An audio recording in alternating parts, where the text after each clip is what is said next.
कुणबीराच्या सामाजिक संघटनेचा अध्यक्ष म्हणून काम करतो। एक चोकली संघटना आहे। तरीसुद्धा मी पाटील साहेबांचं नेतृत्व जवळून बघितलं आहे।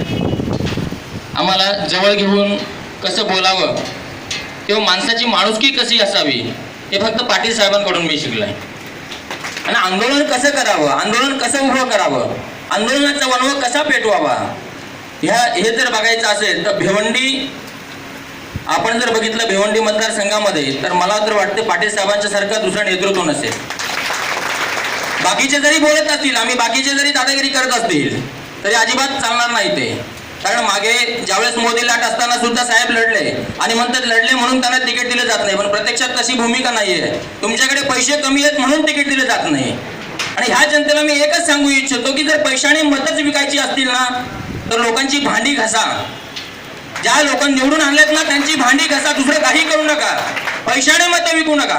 नाही पैशाने मतं विकायचे तर आमची आजी एक गोष्ट सांगायची की 2 रुपयात गाजर हलवा, व्यवस्थित ऐका। 2 रुपयात गाजर हलवा म्हणजे काय असायचं, भरपूर लांब मोठा मंडप तयार केला होता, दरवाजात 2 उभे केले होते, आतमध्ये एक गाजर लटकवलं होतं, गाजर तिकडनं निघाले का 2 रुपये घ्यायचे, आतमध्ये गेले का म्हणे हलवा ना बाहेर जा। ही परिस्थिती आपल्या समाजाची नाही तर बहुजन समाजाची झाली।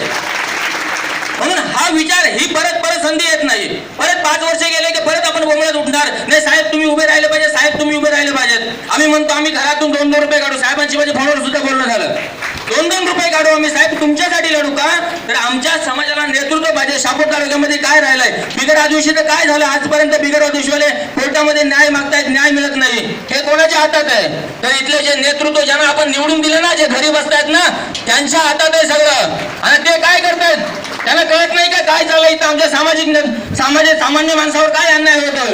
रस्त्याचे हाबीट रस्ते चालले ते मोठे येऊन जेसीबी लावून खोदायला सुरुवात केली, कुठल्याही नेतृत्वाची ताकद होत नाही। तालुक्याला नेतृत्व नाही म्हणून माझ्या जिल्ह्याला पण नेतृत्व नाही का, कोणालाच वाटत नाही हे करावं, माझ्या शेतकऱ्यासाठी लढावं। म्हणून या शेतकऱ्यांचा नेता म्हणून मी विश्वनाथ पाटील साहेबांना सांगेल, साहेब तुम्ही निवडणूक लढवा, काय ताकद आहे ना हे आमची दाखवू द्या, पण ताकद नुसती बोलण्यापुरतं नसावी। माझी तर सगळ्यांना एक विनंती आहे, प्रत्येक वेळेस आपण काय करतो सभा भरली ना की सगळ्यांना एकत्र घेऊन मोठी भाषणं ठोकत असतो। भाषणं ठोकण्यापेक्षा प्रत्यक्षात उतरून काम करा।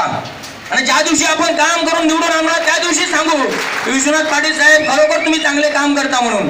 पण तुम्ही जोपर्यंत कामच करत नाही आपण म्हणून तर निवडणूक लढवा। मला वाटतं अर्धी जमीन तर निवडणूक वाढीत घालवली त्यांनी, अर्धी जमीन निवडणुकीसाठी घालवली, उरलेली अर्धी जमीन पण त्यांना निवडणुकीसाठी घालवायला लागत असेल तर मी माझ्या स्वतःवर एक शंका तयार करतो की माझ्या समाजाला, माझ्या बहुजन समाजाला सामान्य माणसाची लाज नसेल, सामान्य नेतृत्वाची कळकळ नसेल, अजिबात सामान्य नेतृत्वाची कळकळ नसेल आणि पैशावाल्यांची जर कळकळ असेल ना, माझं एकच मत आहे, मी जसं सांगितलं त्यांची जाऊन भांडी घासा ना, त्यांच्याच घरी राहा। अजिबात घरात आई बापाला विचारू नका, आई बापाच्या नेतृत्वाखाली राहू नका। अरे जे आई बापांनी कष्ट करून तुला घर बांधून दिलंय, जी जागा घेऊन दिली ना, त्या जागेसाठी लढणारा एकही नेता तालुक्यात नाही, माझ्या तालुक्यात नाही, जिल्ह्यात पण नाही आहे।